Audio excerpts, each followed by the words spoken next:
बंधु माने आजिर एही कार्यक्रम को आपण मानक स्वागत। आजिर एही कार्यक्रमटी कर्कट राशि व्यक्ति विशेष मानक पई बहुत गुरुत्वपूर्ण अटे, बहुत ही खास अटे। कारण कर्कट राशि व्यक्ति विशेष मानकर जीवन एही मकर संक्रांति परठारु एक नुआ मोड़ नेबा पई जाउछि। कारण ग्रह मानकर गोचर रे एपरि एक परिवर्तन हेबाकु जाउछि जहा आपणको सफलता आड़को टाणी नेबाकु जाउछि। आपणको अनेक क्षेत्र रे सफलता मिलिबाकु जाउछि। आपणकर अनेक इच्छा आकांक्षा पूर्ण हेबाकु जाउछि। कारण ग्रह मानकर स्थिति आपणकर कुंडली रे मजबूत बनिबाकु जाउछि। बंधु माने एही मकर संक्रांति दिन सूर्य आपणकर सप्तम भाव रे प्रवेश करिवे। अन्य प्रमुख ग्रह माने मध्य आपणकर सप्तम भाव रे प्रवेश करिवे, जहा फल रे अनेक क्षेत्र रे आपणको सफलता मिलिबाकु जाउछि। तो बंधु माने एही मकर संक्रांति परे केउ सब क्षेत्र रे आपणको सफलता मिलिबाकु जाउछि एवं केउ सब क्षेत्र रे आपणको सतर्कतार आवश्यकता रहिछि से विषय रे जानिबा पई आपण माने भिडियोटी को स्किप न करी शेष पर्यंत निश्चय देखंतु एवं भिडियोटी को लाइक करी चैनल टी को सब्सक्राइब करी दियंतु। कमेंट बॉक्स रे भक्ति एवं श्रद्धार सहित जय श्री जगन्नाथ जय मां लक्ष्मी निश्चय लिखंतु। तो बंधु माने आसंतु आरंभ करिबा आजिर एही कार्यक्रम को, जहा आपणकर जन्म राशि तथा चंद्र राशि उपरे आधारित अटे।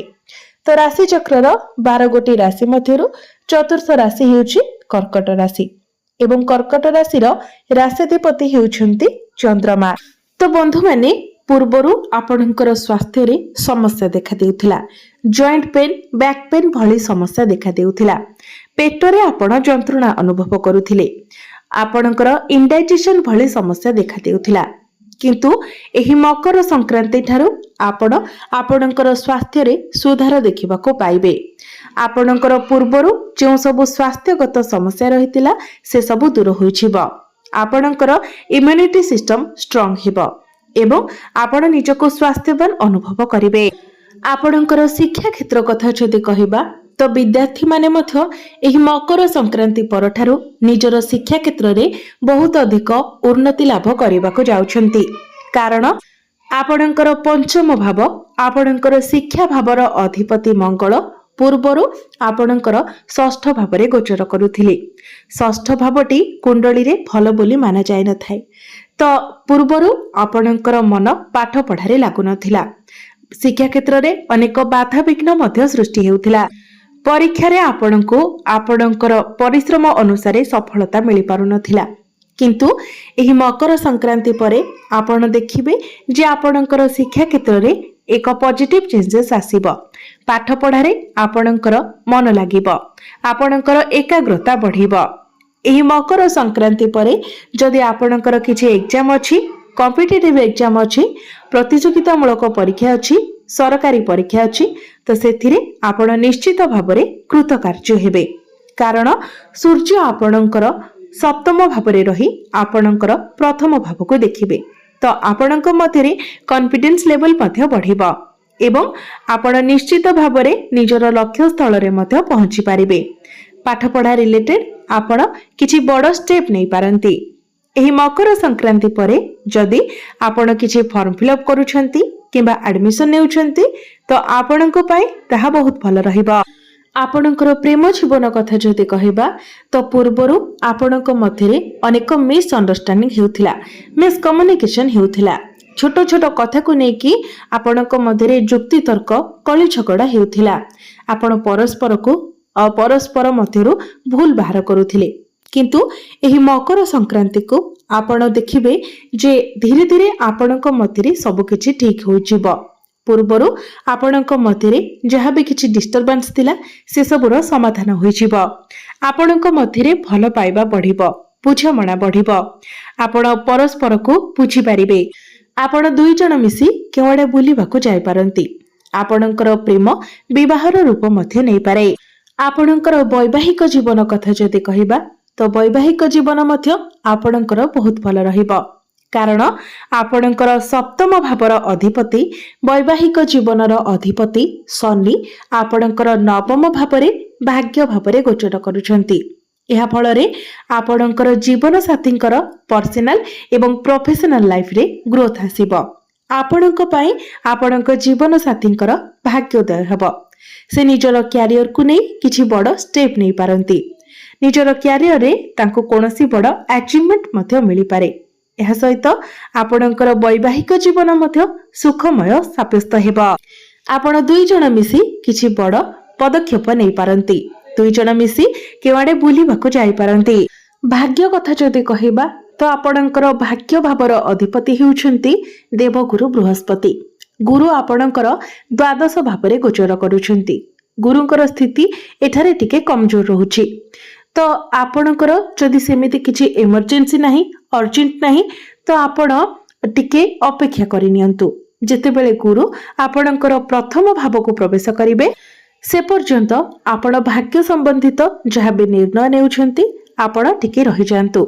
जेतेबेले गुरु आपणकर प्रथम भावरे कर्कट राशि रे उच्चस्थ होई जिवे सेतेबेले संपूर्ण भावरे आपणको आपणको भाग्यर साथ मिलिबो। भाग्य संबंधित आपण जहाँ भी निर्णय नेबे सेथिरे आपणको सफलता प्राप्ति हेबो। आपणकर कैरियर कथा जदि कहिबा तो मकर संक्रांति ठारू मंगलंकर दृष्टि आपणकर दशम भावरे ही रहिबो। कारण मंगल आपणकर सप्तम भावरे गोचर करिवे एवं मंगल चतुर्थ दृष्टि रे आपणकर दशम भाव को देखिबे। तो निश्चित भावरे आपणकर कैरियर रे एक बहुत भलो परिवर्तन आसीबो। आपण निजको एनर्जेटिक फील करिवे। आपणकर जदि टार्गेट बेस किछि काम रहिछि तो टार्गेट आपणकर कंप्लीट होई जिवो।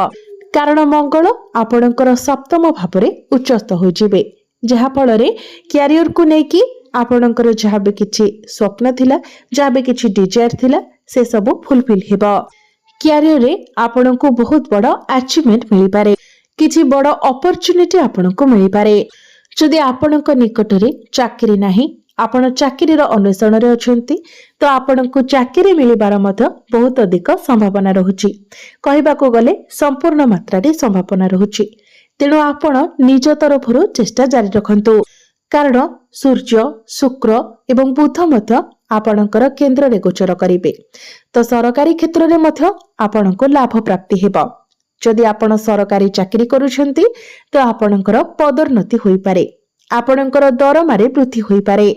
आपण निजर कार्य क्षेत्र रे प्रशंसित हेबे, सम्मानित हेबे। बिजनेस कथा जदि कहिबा तो बिजनेस एही मकर संक्रांति परठारो आपणकर भल रहिबो। आपण आपणकर बिजनेस रे ग्रो करिवे। किंतु मने रखंतु आपणको आपणकर क्रोध, आपणकर एग्रेशन उपरे नियंत्रण रखिबार अछि।